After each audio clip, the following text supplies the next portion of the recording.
Saya sangat tertarik dengan hujah hakim di mana beliau sebut ini bukan sahaja menjejaskan kredibiliti saya tetapi juga menjejaskan semangat dan juga kredibiliti semua yang terlibat, terutamanya frontliners dalam usaha kita untuk memerangi COVID-19. Jadi ini bukan hanya kemenangan untuk kebenaran untuk saya tetapi juga kemenangan dan juga satu pengiktirafan kepada usaha Kementerian Kesihatan Malaysia dan juga semua yang terlibat dalam usaha untuk kita bebaskan Malaysia daripada pandemik COVID-19.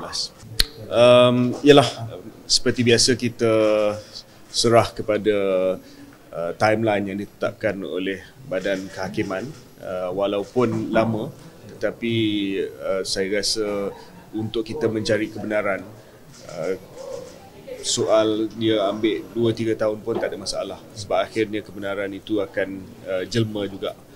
Dan dari segi nilai yang ditetapkan oleh Hakim 2.5 juta, bukan sangat soal nilai tersebut tetapi ia adalah mesej isyarat yang dihantar oleh mahkamah bahawa fitnah, terutamanya fitnah yang dibuat sewaktu krisis terhadap usaha yang dibuat untuk selamatkan negara, harus dihukum dengan jumlah yang besar supaya ia menjadi satu isyarat dan ia menjadi satu perkara yang tidak diulangi untuk masa yang akan datang.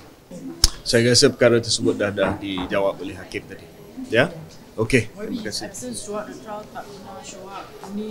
Well, we gave the defendant ample opportunity to come.